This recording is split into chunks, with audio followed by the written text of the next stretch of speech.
दिल्ली के द्वारका शहर में रात के लगभग 2 बजे 21 साल के पांडव की बहस हेड कांस्टेबल नीरज बलोरा से हो जाती है। और उस बहस में जब पांडव ने ये बोला कि मैं बिहार से हूँ, मैं भी आपकी तरह मेहनत से कमा के खाता हूँ, तभी उस कांस्टेबल में जो कि नशे में था उसने अपनी गन निकाली और सरेआम पांडव को शूट कर दिया। एक लेडी जिसका नाम दीपाली शाह है, जब उनकी पोस्टिंग बिहार के जहानाबाद के केंद्रीय विद्यालय में हुई तो उस लेडी ने लिटरली बिहारियों को गाली दी। It is not even hyped up, it is fucked up. And me being here, I can see it every day. Ground reality is Bihar is just fucked up. People have no civic sense. Not even kidding. The people who want to travel from Bihar to Delhi, this just people have made it so fucking difficult for us because, oh God, they have zero civic sense. I mean it, zero civic sense. India developing country मुझे लगता है बस इसलिए है because आज Bihari India के लिए बीमारी बन चुके हैं। एक बिहारी 100 बीमारी। ये लोग जहाँ भी जाते हैं गंदगी फैलाते हैं, अनसिविलाइज्ड होते हैं, करप्ट होते हैं, इन पे भरोसा नहीं किया जा सकता है। और ये सारे स्ट्रॉन्ग स्टेटमेंट्स मैं खुद से नहीं बोल रहा, ये इंडिया के लोगों ने रेडिट पे लिख के पोस्ट किया है और उन्होंने क्लियरली मेंशन किया है कि दे हेट्स बिहारी। तमिलनाडु में कई मजदूरों को पीटा गया क्योंकि वो बिहारी थे। कश्मीर के बाद तमिलनाडु में बिहारी मजदूरों को निशाना बनाने का दावा किया जा रहा है। बताया जा रहा है कि अब तक करीब दर्जनों मजदूरों की हत्या हो गई है, जबकि कई मजदूर घायल हैं। एक वीडियो इंटरनेट पे बहुत सर्कुलेट कर रही है जहाँ पे टीएमसी के एमएलए खुलेआम बिहारियों को गाली दे रहे हैं। एक बिहारी 100 बीमारी चाहिए बांग्ला के बीमार।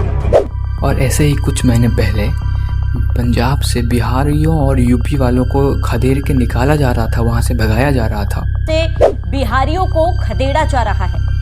ये अनाउंसमेंट यही कह रहा है कि अपने आसपास के इलाकों से बिहारियों को बाहर निकालो। बिहारियों ਨੂੰ जो भी ਇੱਥੇ ਰਹਿੰਦਾ ਹੈ ਸਮਰਾਲੇ ਸ਼ਹਿਰ ਦੇ ਵਿੱਚ ਉਹਨਾਂ ਨੂੰ ਹੁਕਮ ਆ ਵੀ ਆਪਣਾ ਹਫ਼ਤੇ ਦੇ ਵਿੱਚ ਆਪਣਾ ਬੋਰੀ ਬਿਸਤਰਾ ਚੱਕ ਕੇ ਇੱਥੋਂ ਨਿਕਲੋ, ये ना निकले फिर खासा आप कार्रवाई। और वहाँ के सीएम वहाँ के लोगों से ये कह रहे थे कि यूपी और बिहार के लोगों को घुसने मत दो। और ये सब जब वो कह रहे थे उनके साथ प्रियंका गांधी भी थी और उनके सपोर्ट में तालियां भी बजा रही थी।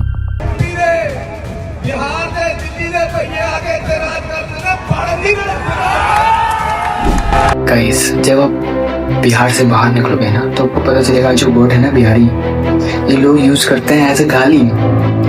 और ऐसा क्यों कि बिहारी सुनते ही लोग एज्यूम कर लेते हैं ऑटो वाला, रिक्शा वाला, चपरासी, मजदूर, ऐसा क्यों? और हालात यहाँ तक किया जाता है कि जब आप बिहार से बाहर निकलोगे ना तो अपने आप को बिहारी बोलने से आपको शर्म आएगी, अपने आप को बिहारी बोल लेना। हालात ये तक आ जाते हैं। अब ऐसा क्यों होता है तो आइए जानते हैं इस वीडियो में। बिहार का नाम सुनते ही मेरे माइंड में बहुत सारी पॉपुलेशन आती है। जैसे बिहार आता है ना तो लगता है बहुत कम पढ़े लिखे लोग हैं। सवाल आता है तो बिहार का सबसे पहले यही सवाल आता है कि वहाँ के अनएम्प्लॉयमेंट, वहाँ के लोग जो वहाँ से इट्स लाइक पागलपन, लालू। बिहार सुनते ही इट्स लाइक कि कुछ नहीं हो सकता है। बिहार बोलने से एक बहुत पिछड़ा हुआ और डेवलपमेंट में कोई डेवलपमेंट नहीं है, ये मुझे नजर आता है। अंडर डेवलप्ड, बहुत अंडर डेवलप्ड है। वहाँ पे क्लीनलीनेस की बहुत जरूरी है, more than Delhi. Forget your past, follow your ways, and welcome to Sanskar Says।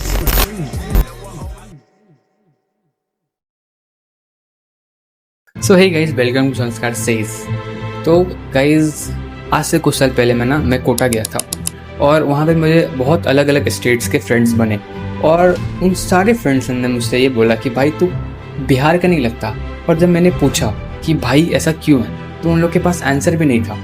और जब मैंने ये सोचने की कोशिश की तो मुझे ये पता चला कि उन लोगों ने अपने माइंड में एक बिहारियों को लेकर एक इमेज बना रखी है। और जो कोई बिहारी उस इमेज पे नहीं बैठता तो वो बोलते हैं कि अरे भाई तू बिहार का नहीं लगता।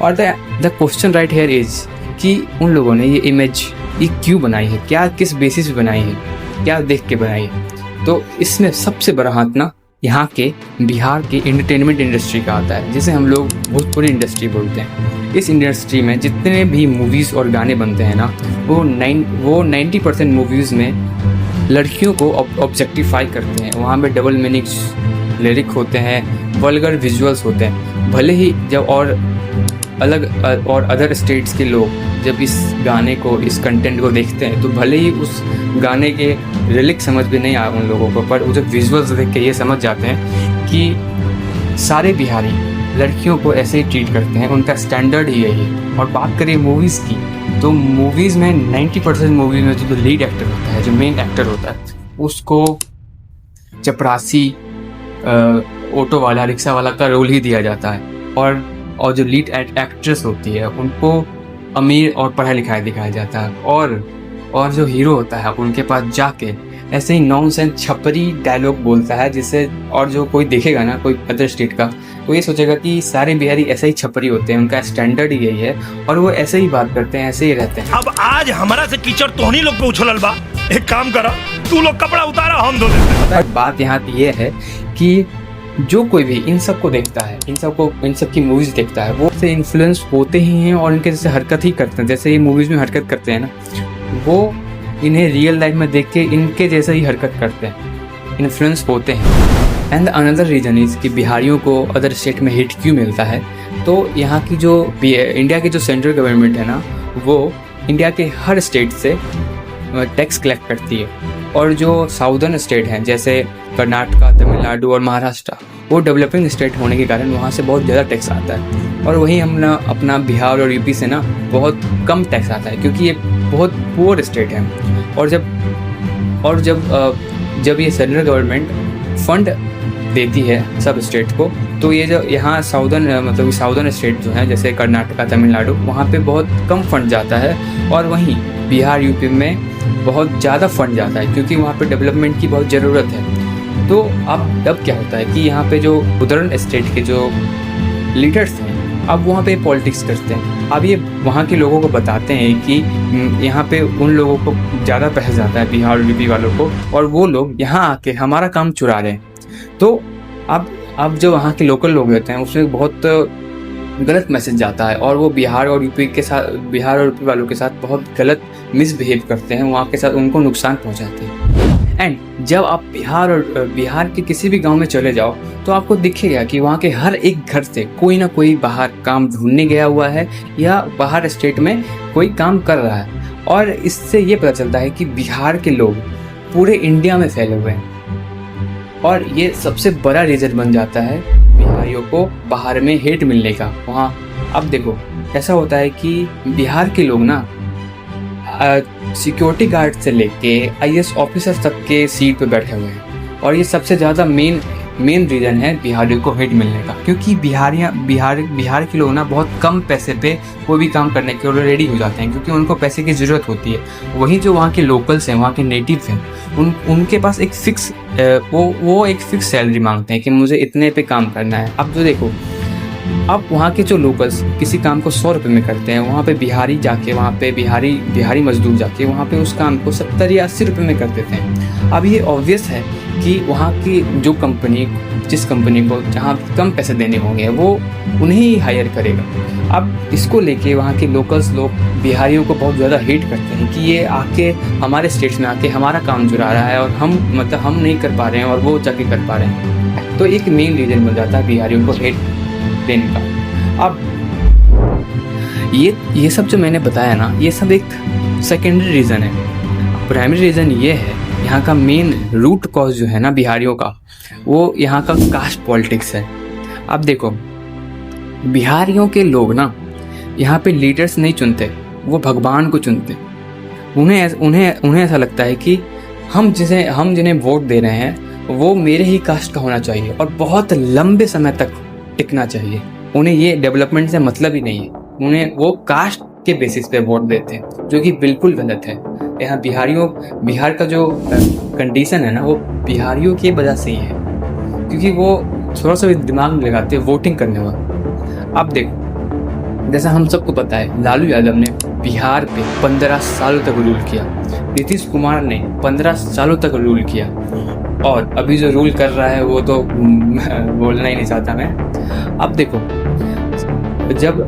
जब इंडिया को आज़ादी मिली ना, तब से 1990 तक बिहार की कंडीशन बहुत ख़राब थी। वहाँ पे भेदभाव, भ्रष्टाचार, वहाँ पे गरीबी बहुत चरम सीमा पे थी। वहाँ बिहार इस सब चीज़ों से जूझ रहा था, और मेनली जो था ना, भेदभाव बहुत ज़्यादा था। तभी एंट्री होती है 1990 में लालू यादव की, जो यही भेदभाव का मुद्दा उठाकर लोअर कास्ट के लोगों को आश्वासन दिलाते हैं कि हम आपको सम्मान दिलाएंगे, हम आपके हक के लिए लड़ेंगे, और 1991 में इनकी ये सत्ता में भी आ जाते हैं। और लालू यादव का मेन मोटो ये था, विकास नहीं सम्मान चाहिए। व्हाट द फक भाई।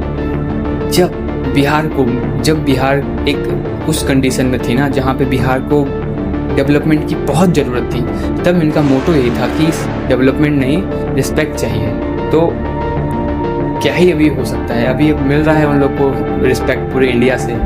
लालू ने 15 सालों तक बिहार पे रूल किया, और उस फेज़ को हम लोग अभी भी जंगल राज के नाम से जानते हैं। और उस फेज़ में लोअर कास्ट को उन्होंने अपलिफ्ट तो थोड़ा कर दिया, पर एट द रिजल्ट यहाँ पे बिहार में इतना वायलेंस बढ़ गया कि यहाँ पे इंडस्ट्रीज तो आना दूर, यहाँ पे जो एग्जिस्टिंग इंडस्ट्री जो थी पहले से, वो भी यहाँ से उठ के चली गई या बंद हो गई, क्योंकि यहाँ पे वायलेंस इतना बढ़ गया तो किसी को बिहार सेफ ही नहीं लगने लगा। बिहार अब एक सेफ स्टेट बचा ही नहीं था उस फेज में। तो यहाँ पे डेवलपमेंट जो था वो हुआ ही नहीं, और लोगों को जब अपॉर्चुनिटी नहीं मिली, जब लोगों को जॉब नहीं मिली, तो यहाँ पे स्टार्ट होता है माइग्रेशन मतलब कि यहाँ से बिहार से लोग बाहर रहने लगे काम ढूंढने के लिए, क्योंकि यहाँ पे काम था ही नहीं। एंड अब जो नेक्स्ट रीज़न है लोगों को बिहारियों को हेट करने का, वो है कि बिहारियों के पास सिविक सेंस नहीं होता। बिहारियाँ कहीं भी बिहार के लोग कहीं भी थूक देते हैं, कहीं भी गुटखा खा के थूक देते हैं, कहीं भी टॉयलेट करने लगते हैं, कहीं भी पब्लिक प्रॉपर्टी को नुकसान पहुँचाते हैं। आप सोचो एक बात को, ये हर बिहारी नहीं करता, जो बिहारी पढ़ा लिखा है वो नहीं करता। अब जो बिहारी आज तक उस बिहारी को कभी बताया ही नहीं गया कि सिविक सेंस होता क्या है, उन्हें कभी वो स्कूल गए ही नहीं, उन्हें किसी ने बताया ही नहीं कि भाई ये सिविक सेंस के अंदर आता है, इसे फॉलो करना होता है। तो हम कैसे उम्मीद करें उस बिहारी से कि वो सिविक सेंस फॉलो करेगा जब उसे पता ही नहीं है कि सिविक सेंस होता क्या है। अब इस सब का एक ही सल्यूशन है कि बिहार में एजुकेशन में डेवलपमेंट होना चाहिए। इस सब का सल्यूशन एक ही है, क्योंकि जब तक बिहार में एजुकेशन में डेवलपमेंट नहीं होगा तो ये सब बदलेगा ही नहीं, ये ऐसा ही रहेगा। और यहाँ की सरकार एजुकेशन पे काम कर ही नहीं रही। ये एजुकेशन का मतलब ये समझती है कि यहाँ पे बच्चों को साइकिल दे देना, यहाँ पे बच्चों को कपड़े दे देना, पर यहाँ पे पढ़ाई है ही नहीं, पढ़ाई का सिस्टम है ही नहीं। तो सबसे यहाँ पे सरकार को ना, यहाँ की गवर्नमेंट को, यहाँ की चीफ मिनिस्टर को, यहाँ पे बिहार के एजुकेशन सिस्टम में पहले काम करना चाहिए। सब धीरे धीरे ठीक हो जाएगा। एंड गाइस, मैं इस वीडियो को बहुत लंबा करना नहीं चाहता। अगर आप ये वीडियो यहाँ तक देख रहे हैं, यहाँ तक आप आए हैं, तो प्लीज़ इस चैनल को सब्सक्राइब कर दें। ये मुद्दा बहुत सीरियस है, बहुत सेंसिटिव है, तो प्लीज़ इसको शेयर करो अपने दोस्तों के साथ, अपने फ्रेंड्स के साथ, अपने रिलेटिव्स के साथ, और बने रहो संस्कार चीज़ में। बाय।